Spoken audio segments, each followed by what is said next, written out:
Students are always asking me, Dr. Raj, I'm having a hard time keeping straight and organized the feedback mechanisms for water and sodium pathophysiology. Well, this is probably the most important section here to go through as far as laying down the foundation of figuring out the two compartments of ECF and ICF, what kind of hormones will be involved, and a little bit of a clinical tag that I'll be putting in for you along with the physiology so that you clearly know how to move on to in the next lecture series of isotonic, hypotonic, and hypertonic fluid disorders. Let us now begin. The basic definitions. Well, it comes down to the kidneys, doesn't it? Really, in terms of being able to properly control and regulate your fluids. Electroneutrality of body fluid compartments become important. So back in basic physiology, when you're dealing with action potentials and all, and you're dealing with electroneutrality, whenever you have a positive ion, such as sodium, of course, being the most infamous of them all, then along with it must be a chloride so that you can have proper electroneutrality, as an example. Composition between ICF and ECF is basically what this line is saying.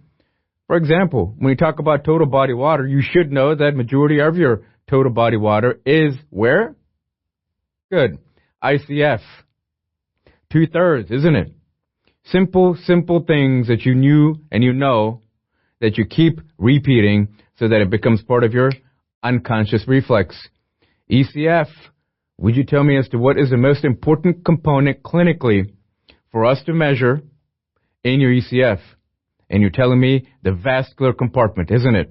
The plasma compartment, the effective circulating volume compartment.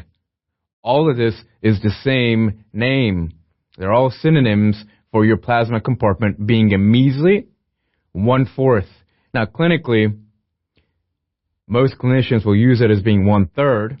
Not saying that's wrong, but at this point, I highly recommend that you think of the plasma compartment being 1/4 and the interstitium being 3/4.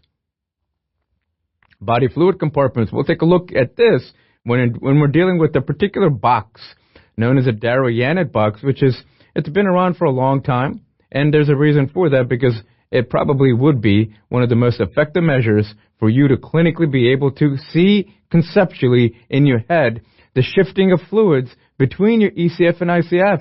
And there's a particular chronological order that you should already know, but we will then reinforce through clinical examples. Regulation of water balance and osmolarity will become the topic initially here before we get into isotonic fluid disorders. At some point, we have to hit certain IV fluid definitions. For example, that patient that was sweating excessively, coming in, having low blood pressure. What are you going to do with that patient without even blinking? Give that patient IV fluids of what type? Good. Normal saline, 0.9%. So this we must talk about and give you definitions of what saline is. What is it? The electroneutrality component of sodium, cation, anion, chloride. Electroneutrality. You see as to how everything's coming together. And then finally, regulation of volume. Remember, the osmolarity is an extremely sensitive indicator in our body, is it not? Osmolarity is extremely monitored closely, and as soon as there's any little change in osmolarity, then it's the ADH that comes in, not the osmolarity. And at some point, we'll have to switch over to volume, where it may then take priority, especially if you're losing volume and excess.